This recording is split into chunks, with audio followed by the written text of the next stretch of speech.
Good morning. Welcome um, to indranmx.substack.com. I'm here, a rare opportunity to sit next to this incredible living legend, William Bill Earhart, and we're going to hear some of his poems from his new book, Smart Fish Don't Bite. Bill, welcome. There, I guess you can't really see that the sun, it's reflecting off the cover, but hi, nice to be here. Sort of impromptu, and Indran is doing the best he can to make up for my refusal to adapt to technology. Okay. So I won't do this by Zoom or anything like that. Anyway, a living legend. Well, I bet you nobody out there watching this has ever even heard of me. So I guess I'm not that legendary. Indran has asked me to start with a poem from this book called Brothers, which is about my three brothers and me. And it is dated Aurora, Colorado, July 27th, 2019. Brothers, how explain the miles between us? All the years, our separate lives, words unsaid, the unacknowledged pain of what we share and don't share. Strewn across the globe, the four of us, like random leaves in autumn wind. Coincidence? I doubt it. Safe enough at arm's length. Still, time to give it one more try before it's one of us who's in the box. Like mom, like dad.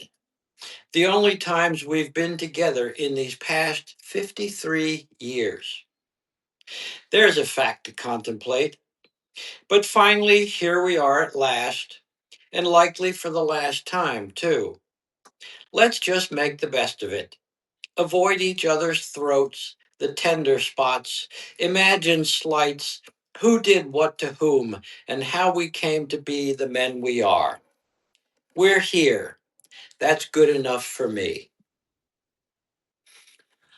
It was really only the third time my three brothers and I have all been in the same place together since 1966. Uh, One of my obsessions throughout my life has been the story of Cain and Abel, right? And why one brother kills another. And so this poem got my attention, thinking about families and how people become distant and why they become distant, or perhaps it's impossible to know. Uh, uh, very, very moving poem. Bill, go ahead. Indra and I were talking about religion, what we believe and don't believe, immortality, heaven and hell, that kind of thing. And it reminded me of this poem. There's actually an epigraph by Francois Villon. My French is terrible. Is your French any good? Sur le Noël, morte saison, que le loup se vive devant. And basically, it means the time, something like the time of Christmas, the dead time, when even the wolves live off the wind. So this is wolves in winter.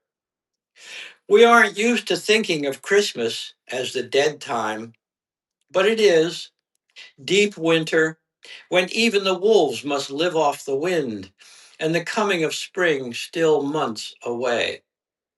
The shortest day, candles on trees, boughs of holly decking the halls, pagan rituals time out of mind, rooted in fear. Millennia deep, will we have enough food? Will the fire stay lit? Who will be left when the green time returns? This has little to do with religion, except that religion begins in fear. In a cave on a cliff, perhaps in Lascaux or Neanderthal, huddled around a fire, a high rise in Brooklyn, a condo in Kent, I think, therefore I am. All that I love, all that I know, Does it really just end? With or without us, spring always comes. But even the wolves must live off the wind in the lean times. Even the wolves, the wolves. But we need the wolves, right? For the cycle of nature to continue to, or can we recreate this world to eliminate the wolves because they are a predator that kills our lambs and that kills our even our small children if they're left out. Tell me about Beats the hell out of me. that. We've actually spent much of the last 24 hours Right. together having these discussions. And he keeps asking me these questions. I don't know. Do we need the wolves? I don't know. Tell We me got about them. Bill and I go back many years. We taught together at a school called George School in the 80s. Imagine that, more than 40 years ago. And then we lost touch, and then we came back into contact some years back. And he's been kind enough to read at one of the salon readings I organized at home in Washington and Rockville.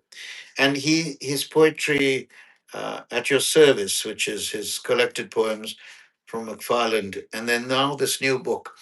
I recommend to you unreservedly. And when I say a living legend earlier, I want to defend myself. I mean, he is living, and to me, you are a legend. And why a legend? Because you're history. You're a poet and a historian at the same time, and you have a living memory of history that is just astounding. I've learned so much in our conversations. Now, I'd like to ask you to read a poem that perhaps includes history, if that concept Oh, would be yeah, interesting to. I can do that. Well, actually, one that contains more contemporary events. Yes, yes. This is called The Uselessness of Words. And it is written for the innocent in Gaza, the occupied territories, and throughout the world. The uselessness of words. How does one respond to such destruction with a poem? Can poetry outweigh a 2,000-pound Mark 84 bomb? Save the life of a single wounded child? Put an end to the hatred and madness and inhumanity of those who do the butchery? Might just as well be pissing up a rope as thinking poetry can matter where it really counts, there among the dead and dying, armless, legless, homeless, starving, families shattered, orphaned children, misery without hope of ever ending. And here I sit in safety, half a world away, my tax dollars buying bombs, my government supplies to those who do the killing. How can one be silent in the face of such ignoble cruelty? How can one just turn away as if it wasn't happening? As if I weren't responsible? As if I didn't care? I suppose I could refuse to pay my taxes, get myself arrested doing civil disobedience in front of Independence Hall, write letters to my representatives in Congress. But we've done all that and more for more than half a century, and yet the killing just goes on and on. One finds it hard, indeed impossible, to dodge concluding that humanity is, taken as a whole, just inhumane, stark raving mad, beyond redemption. I'd like to think I'm wrong, but this poem is all the evidence I have to offer. So many thoughts listening to you, including one about the limits of poetry or the limits of study of history, for example. If you want to talk about poetry and history together, the usual line about history, you study it so you don't, so it does not repeat itself. And That then doesn't seem to be working. right, but then on poetry, or you refer to this in a subtle way. Auden's line about poetry makes nothing happen. It exists in the valley of its saying, a way of happening a mouth. And yet, all my life anyway, as a poet, I've railed against the meaning, the literal meaning that poetry makes nothing happen. Because for me, poetry makes everything happen. It transforms me. It makes joy out of melancholy. It releases endorphins. I walk stronger. My stride is as a result of poetry or practicing poetry. So when I think about history and repeating itself, how can we stop history repeating itself? And what is the value of our writing in the face of this genocide that you write about here? Well, you and I talked about that earlier too, and I think it cannot be stopped. I think that human behavior is what it is, and Dr. King's quote about the arc of the moral universe bending toward justice. There is no moral universe, and it's not an arc, it's a circle. But, and so why do I do what I do? I do it because I have to do it. Because if I don't get what's inside of me out on paper, my head will explode. I There was a time 50 years ago when I thought I could make a difference. I no longer believe that. I've left that in the past decades ago. I continue to do what I do simply because I have to do it.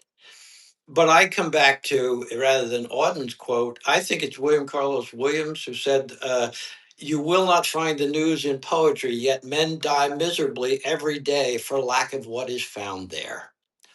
And that's, but why? I don't know. I just do it. I do this because I can't play the guitar. I'd love to fill, I'd love to fill the whatever they call the big arena in Philadelphia, where Bruce Springsteen just had a concert and packed the place. Spectrum, is it? Is that the name? It used to be the Spectrum, Yeah. but I'd love to have 18,000 people come out and listen to me sing. I can't sing, I can't play the guitar, I can write poetry, and so that's what I do. But let me mention in response to that, Yevtushenko filled stadiums in the Soviet Union reciting poetry. There are cultures and places where poetry has some currency, and I think if you fill one heart with a poem, it's as the same as filling a million hearts. You're filling a space. Eternity is in love with the production of time. We are in earth, a little space. That little space, you're filling it with your words, and we're grateful for that as your readers and your listeners. Tell me about "Smart Fish Don't Bite." That title, because I think it's a clever. I actually, yeah, I will. I actually got that title came from a book, a history dealing with the CIA, by a friend of mine. He's deceased now, named John Prados, but a very good historian, about my age. Um, and there was that line in his book about smart fish don't bite. That's pretty cool. And I pulled it out and started playing around with it. And I ended up writing the poem called "Smart Fish Don't Bite." And the cover of this book, you can't see it very well, but on the cover, this is not me standing in the middle of a stream with a big fish. Closer to the camera if you like. There you go. That's Gary Metris, who has published my poetry for many, many years. Yeah. Ran a press called Adastra Press out of Massachusetts, one man operation, handset letterpress.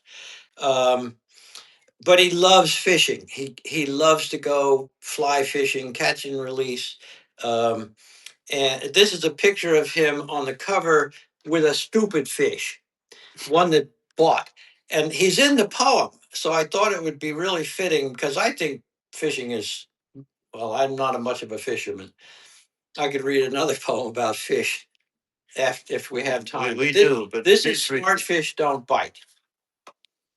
Only the stupid ones who get caught, gutted, beheaded, filleted, and eaten, fried or poached or boiled or broiled, pickled in brine, fed to porpoises raw at SeaWorld, canned for family pets. The smart ones just keep swimming. You'll never meet an intelligent fish because they never take the bait, though they never seem to go hungry. My friend Gary Metris loves to fish. ties his own flies, pulls on his waders, and heads for his local river several times a week, rain or shine, year round. Strictly catch and release. Lucky fish, but not very bright. He tells me he often catches the same fish multiple times. One of these days, the guy with the rod won't be so kind. This is why we hear about the liars, hypocrites, and crooks like Spiro Agnew, Richard Nixon, Jimmy Swaggart, Bernie Madoff, Sam Bankman Fried, and all those other stupid fish who can't resist the bait. Ever wonder what the smart fish are up to? The ones you never hear about? Well, one thinks about the fisher of men, right? Or the fisher, the fisherman, the Christ figure.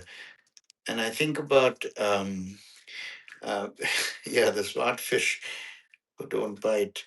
Um, tell me about. Now, let me read you a funny one. Go ahead. Go ahead. This, Yes. this is, I, a lot of my poems are pretty heavy duty, but over the years, as I've gotten older, I've begun to be able to laugh at myself in ways that I didn't used to be able to. This is called Fishing for Winter Flounder. I mentioned DC in the poem. That's not District of Columbia. It's actually my college roommate, Donald Cassidy, DC. Smart fishing for winter flounder. Well, okay, DC said we'd be fishing for winter flounder, but it was already March, and Philadelphia that day dawned sunny and 60 or 65. So I was wearing sandals and shorts, had the top down on my MG midget when I drove over to Cherry Hill to meet up with Jack in DC. The three of us took DC's car to the inlet behind Ocean City. By the time we got there, the sky had clouded over, the temperature had dropped to 40 or 42, and it was drizzling, a kind of soupy mist that burrowed deep into the bones and stayed there. And my sandaled feet sank nearly to my knees in the tidal salt marsh. And my two jackass friends were actually having fun, wouldn't leave, made me stay hour after agonizing hour, freezing, shivering, miserable, maybe the longest day of my life. And I didn't catch one lousy fish. Not a zip, zilch, bloody hell. This was in 1975. I've never gone fishing again. I think of trout fishing in America, Richard Oh, yeah, Flanagan's book. Flanagan. And I ask you, you didn't catch a fish, but the poem talks about looking for winter flounder. And then I think about Brodekin's trout fishing in America. Is there something particular about flounder? Is it just that flounder are found in that particular? No, it's just what Don said we were going to go fishing for. Fishing for winter. I don't know. I don't know one fish from another. They all have fins and they swim. Yeah. And I have never been fishing again since 1975. What was that? 51 years ago. I don't like fishing. Fishing has never been nice to me. But I do want to ask you one thing about the poem Catch and Release, the concept of catch and release, which is a sustainable concept.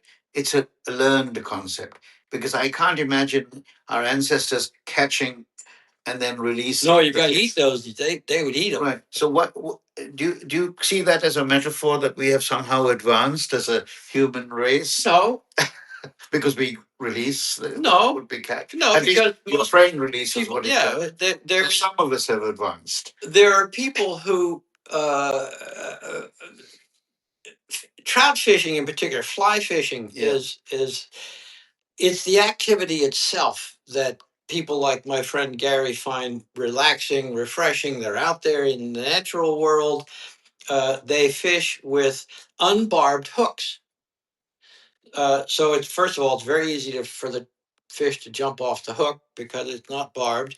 And of course, when you reel it in, you can easily release it because taking the hook out of the mouth does not damage the fish's skin tissue. So it's the activity of engaging in the fishing that Gary really enjoys. But to somehow think that You keep trying to find improvement in the human condition. No, I'm just pointing out how I hear your lines. You see, It's just Gary loves to go. He ties his own flies. There's a whole culture to try. But if we all tie our own flies, if we all catch and But we release, don't. no. But if we move towards that, But we're not ever going to. okay. But let's leave it there in a gentle banter There you about go. the possibilities or the limits of advancing human nature or I mean, we also were talking in this last 24 hours about the Declaration of Independence, where the line, all men are created equal, and all of the conundrums implied there, given the slave owners who wrote those lines and so on.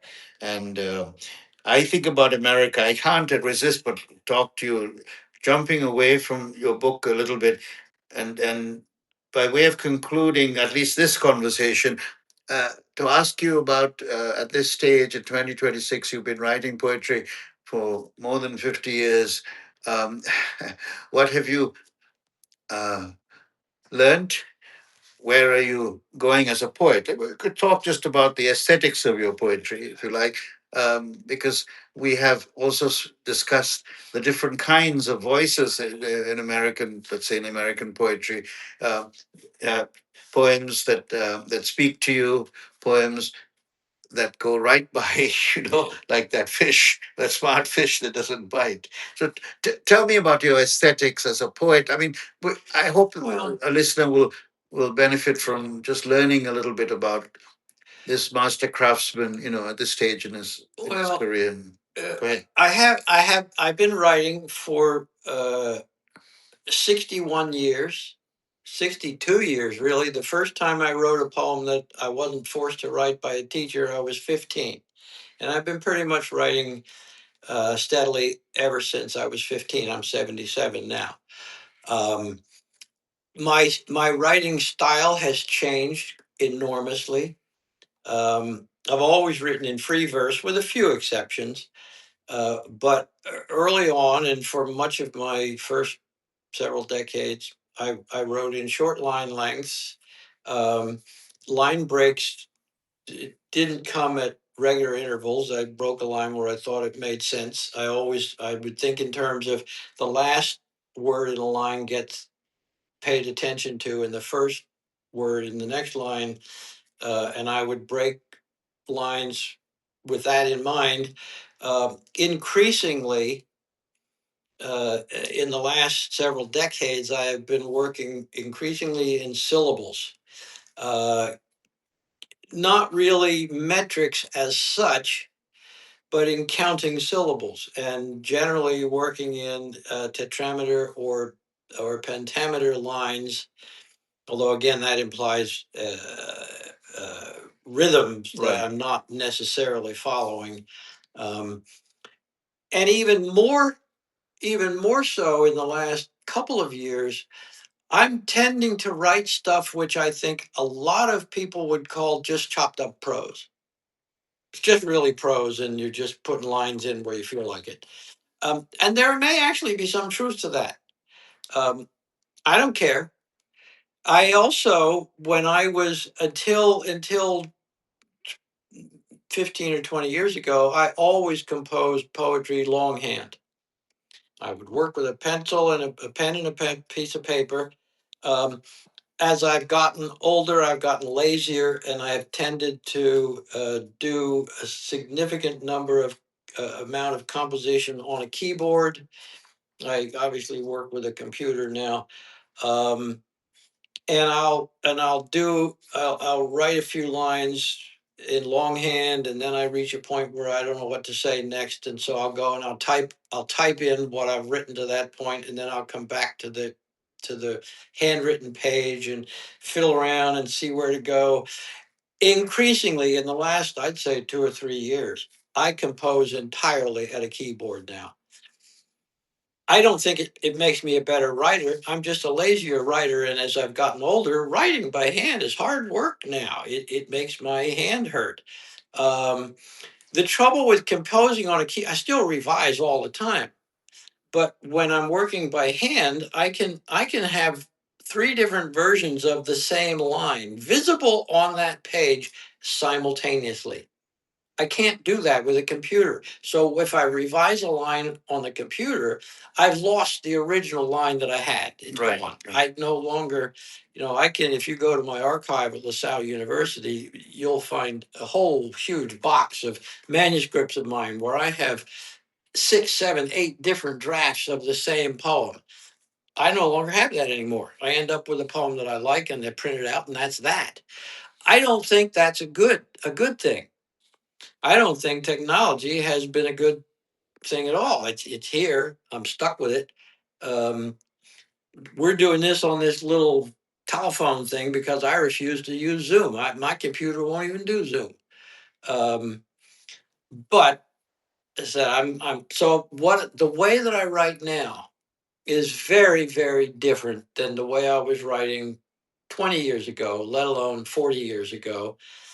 Recently, somebody who does a podcast and used a poem of mine. This is actually Martin Sheen's daughter, who's his producer. And I sent them. He recited a poem of mine called "Pink Flamingos." And Renee, his daughter, observed that, well, this is really more like a story than a poem. And I said, well, yeah, I don't care. Whatever you call it, whatever you want. If it connects with the reader, I don't care what you call it. It is what it is. And obviously, Martin Sheen liked it enough that he actually recorded the thing. If you Google Martin Sheen Pink Flamingos W.D. Earhart, you might actually get a video of him reciting this poem of mine, and that's about as cool as it gets. But and I don't care what you call it. I call it a poem. You can call it anything you like. Yeah, but you moved from writing in longhand to writing on the keyboard to composing a whole poem on the Yeah. computer. But what about your themes? Have they shifted, changed? Have they always been the same? Not really. I mean, when I was until I actually married the woman I've been married to for 45 years, I wrote a whole lot of broken-hearted love poems. There, and ever since then, I've written a lot of. I write poems, love poems for my wife. I can read one of them to you, which is the fact that I write these poems for her has something to do with why she's still married to me 45 years later, because I can be a very unpleasant person. I mean, I sound like a nice guy here, but you don't have to live with me. Um, but otherwise, no, I mean, I've always dealt with political issues. I've always dealt with um, historical stuff. There's a poem of mine that I wrote way back in 1975 or 76 called Bicentennial, and it's this romp through American history. Um, so in that respect, no, and I've always dealt with issues of war and peace. Um, I don't think my themes, the things that fascinate me and interest me and irritate me, I don't think that's changed over time. Right.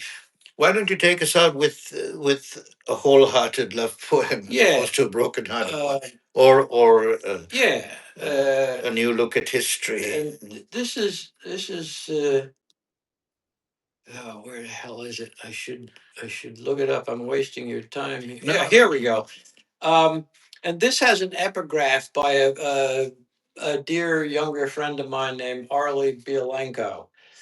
And she had written, "When I'm gone, I hope I live in the low lying fog that blankets the tops of the little mountains around here in the morning." And I thought that line was fascinating. And my poem is called "When I'm Gone." And it keys off that what Arlie says about when I'm gone, I hope I live in the low lying fog that blankets the tops of the little mountains. And my poem says, or maybe in among the leaves of those magnificent old trees you love so much. Wouldn't that be something?